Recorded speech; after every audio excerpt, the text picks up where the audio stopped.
Hi, Hi, everyone. we We are are Don't Don't Mess Mess with with the the Mommas, Mamas. MOMMAS, with our motto. Motto is you You are are the the protagonist protagonist of of your your life, life, not not the the victim victim of of your your destiny. destiny. And I am Arlaana, and you are. I'm Carla. And this time we're talking about the poetic spirit. But Mm-hmm. before we do, we're going to offer a couple of shout outs because we're getting some responses from our mommas.podcast@gmail.com. Mm-hmm. So, yeah, Mm-hmm. what's your comment? And I'll share Okay, a comment. Julia from Virginia Beach says that it was very refreshing. The episode on it's the Head, head, not heart. the No, it's the it's the heart, not heart, the not the head. head, and that it was nice to think of, to speak about being self-reflective. I love it. Yes. Yes, And then John from Connecticut. Mm-hmm. Connecticut said, "We know these people already, but we don't." The Mirror World, he Mm-hmm. loved that because he said he knows so many people that just blame and blame and blame, and they don't look at themselves, right? Mm-hmm. They project all the time. They don't see themselves as angry, and they project anger onto others, right? Mm-hmm. So he liked the Mirror World, and he loved the concept of don't blame the mirror if your face is awry. Don't try to change the mirror, right? What about that saying about a life not reflected on Is is not not? truly lived. I don't Yes, know. Yeah, is that yeah, what I it think is? it is. I I think it think, is. If yeah. not, Oh, yeah, and we we have threw it out AI. there. We can look it up. Okay. All right, on to the poetic Okay. spirit, So which is wonderful. what is the poetic spirit? It's an attitude of an open heart and vital connection between oneself and the life within all things. So, with that, I guess I'll Oh, okay. turn it over to you for a little bit. Okay, sure. Yeah. Key qualities of the poetic spirit or the poetic heart. So there's a sense of awe and reverence, right? A person with a poetic heart doesn't see a flower as just a thing or the moon as a clump of matter. They intuitively perceive the profound bonds linking them to the universe, bowing with reverence before its mysteries. Isn't that gorgeous? Mm-hmm. And that, with poetry, and as you said, when we discussed this beforehand, Mm-hmm. that you don't have to be a writer or a poet or a Mm-hmm. musician or any of that, but the spirit, your heart can Mm-hmm. be filled with poetry. And Mm-hmm. one other thing I wanted to share, that having a poetic heart means remaining unbending in the face of hardship. It is the power to sing because the dawn will come even in total darkness. And when you think about what people are willing to spend going to concerts, Mm-hmm. right, like Mm-hmm. goo money, but because it's something we all share, it's that music, it's that sound. And I know you have a really funny story about you and the cricket, or Oh you yeah, and the, yeah. yeah, Me and the grasshopper. and Right, the, right. no, Me. the grasshopper rather. Yeah. So I'll give this story. I was going out on my porch, and I saw two roaches. To me, that's a horde. Uh, Okay, and I couldn't. No, we can't abide by roaches. Okay, so I sprayed the outside perimeter of my house. Okay, but I went out later to look at my plants, and there was a cricket hanging on the fence, and he wasn't moving. I was like, oh, I'm sorry. I poisoned you by mistake. I didn't mean to do that. And so I chanted Nam Myoho Renge Kyo over him. And he was there, and I went back in the house, and I came back out to check on him, and he lifted up his little leg, and he waved it at me, and I went back in the house. I had hoped that he would be okay. I went back out, and he was gone. But I took that he moved his arm to say he was going bye bye. You know, we had a connection. Then I had but that reminded me of my friend who was dying of AIDS. And I went to visit him in the hospital, and he was like sleeping, but I chanted over him, and he woke up. his eyes opened up. He recognized me.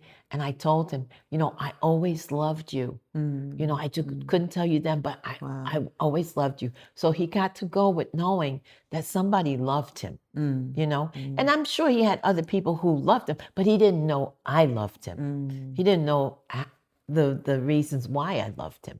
I may not have been always able to explain that to him, but, So I think, Carla just shared a wonderful example of having a poetic spirit because, how many people look at a grasshopper and say, I really want to connect to the grasshopper. I'm so sorry that, I hope I didn't poison you.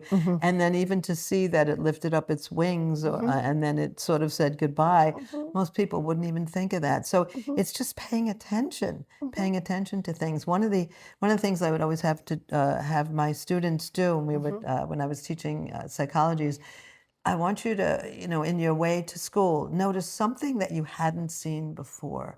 Because so many of us just, we don't really look around. We don't pay attention. We don't see what's happening, right? Is a blade of grass something to maybe sharply hurt your foot? Or is a blade of grass a gorgeous green that could fill a verdant field? It's all according to your perspective or how you look, and even being able to say, goodbye to him and chanting, for him. And speaking about that, it's interesting that, chanting Nam Myoho Renge Kyo, listening to music, whatever it is, water forms different crystals.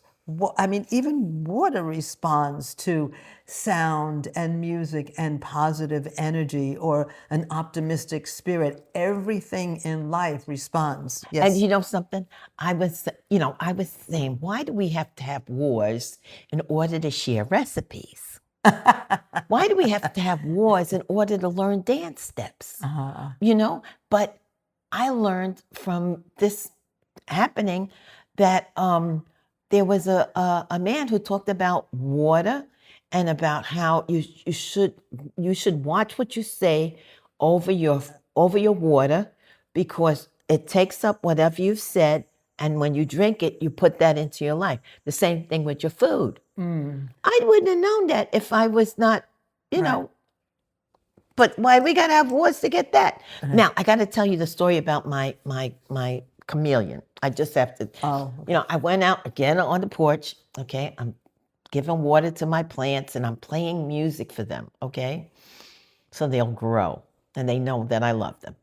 And I happen to see this chameleon, and he's just sitting on the fence, and the music was 16 minutes long, a jazz piece. He listened to a whole 16 minutes of that music, standing still, his little face going like this, how he breathes. And when the music was over, he knew the last note and he was gone. I was impressed. We had a communication there, And yesterday when I was chanting in front of my altar, there was a little silverfish. At first I thought it was a piece of dust because they kind of looked like that, and then it moved. And I said, I don't want to hurt this. It's a life form, right? It's not bothering anybody. So I kept on chanting, and it just hung out, just listening and listening. But then a couple of hours later, it started crawling up the altar, and I said, "Oh, you sorry." gotta go. But at least we made the cause that we connected, on some level. Yeah. Oh, I have to tell you about water bugs. What? Oh, no. Oh gosh, Okay. water bugs. I've had to, spray a few water bugs, but and I named them now. I give them names. Every one of them is Henry. Okay, Henry. I'm sorry, Henry. They won't tell each other apart. I chant over them. And I say I'm sorry but anyway, you'll have a better life next time, and I let them go. My cousin, we were visiting my cousin in San Francisco, and oh my gosh, what a wonderful human being she is. And there was this tiny, almost infinitesimal spider. And it was under the stove. She went through so much trouble to get that spider onto a piece of cardboard and then move it outside so it would continue its life. I never forgot that. That's like that was like a meme, you know. I mean, I just remembered that about her, and it said so much about her. Not that, I mean, I said definitely I don't have that capacity that she has, you know. But it was just such a wonderful thing, and I want to share something. The poetic spirit has the power to retune and reconnect discordant, divided world. Art and culture are more than forms of entertainment. They are the living expression of the human spirit and the cords that connect not only individuals, but cultures, drawing them together in recognition of our common humanity. And something else I wanted to say about children. Everybody loves to see videos of little kids because they're so innocent. They're also very optimistic because they're always learning, they're always experiencing, they're always excited about the world. Now imagine being our age, right? And being forever young, always like excited about new things in life. What is that new thing? Is it whether it's meeting a new person, whether it's looking at a flower that you didn't think would ever bloom, whether it's whatever it is, like experiencing joy from the commonplace. And gotta find this Emerson. Okay, Emerson said, Ralph Waldo Emerson, great poet, said the invariable mark of wisdom is to see the miraculous in the common. And former President JFK, John F. Kennedy, said, when power corrupts, poetry cleanses, you know, which is really, really beautiful. Yeah. So, Let's.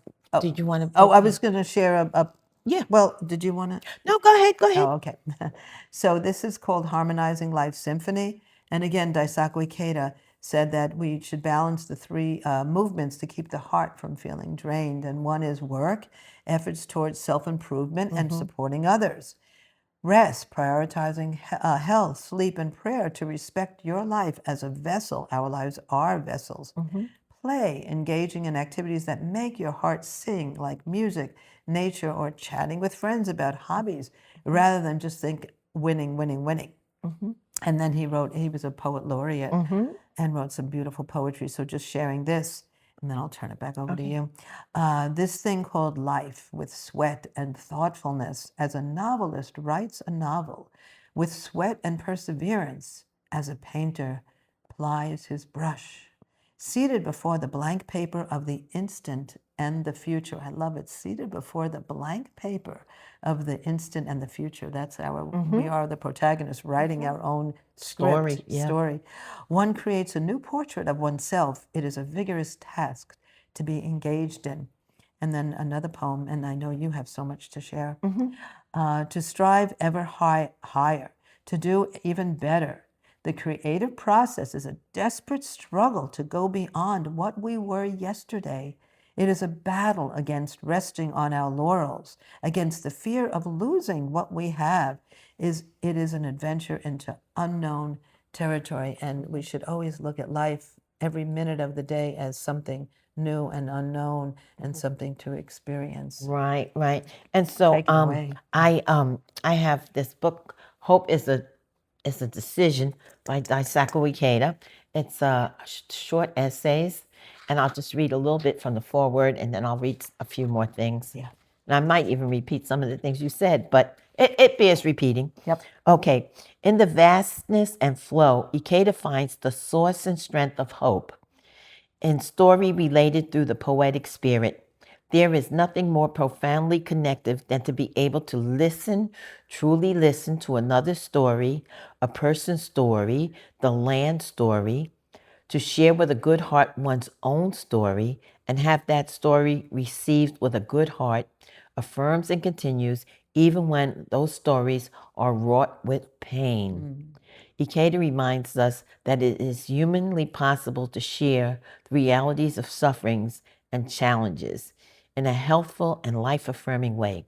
It need not be condescending or colonizing or controlling. It need not perpetuate the status quo, but in fact can be and is the genius of change. Ikeda calls this genius the poetic spirit, something that is the birthright of every person, reclaiming poetry from the ephemeral and abstract. Ikeda shows how we all how we all know this as the heart's unstoppable outpouring. In the essay titled Each of Us is a Poet, he writes, the poetic spirit can be found in any human endeavor.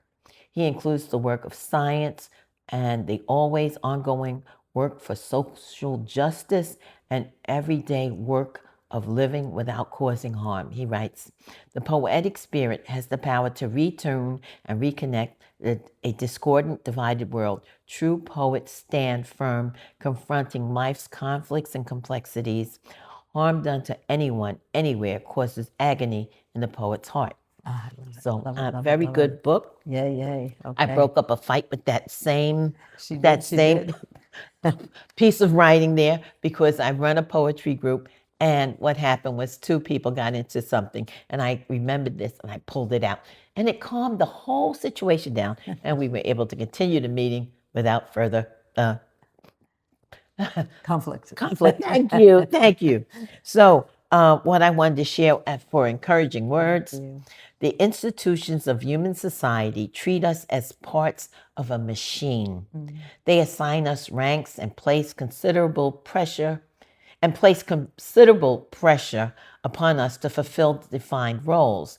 We need something to help us restore our lost and distorted humanity. Each of us has feelings that have been suppressed and have built up inside. There is a voiceless cry resting in the depths of our souls, waiting for expression. Art gives the soul's feelings voice and form.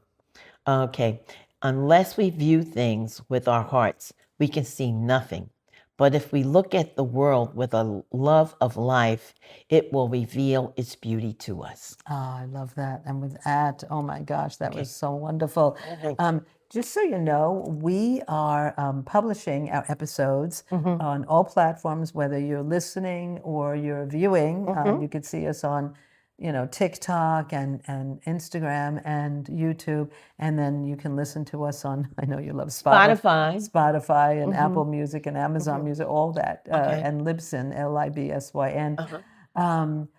And that's every Wednesday. So you could tune in on Wednesday.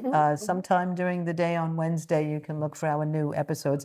And the next episode is going to be, and you'll have to tune in to find out what this means. It's called It's All Myoho. What is Myoho? Now, some of us who listen know what that is, but many of us who listen do not. So that's the following Wednesday. Okay, and and that myoho can have many different meanings. And yeah, when we'll talk about that, we'll share lots of crazy, wild and crazy fun experiences. Talk about synchronicity, right? At its best. Okay, so we are Don't mess with the Mommas. Mommas, and our motto is you are the protagonist of your life, not the victim of your destiny. Tune in, Mommas, mommas.podcast@gmail.com. Listen, hear us, and you are the poets of your life. Please create the most glorious life, whatever your state is. You have a mission in life. Please regard your life as precious. That's right. All right. Bye-bye. Bye.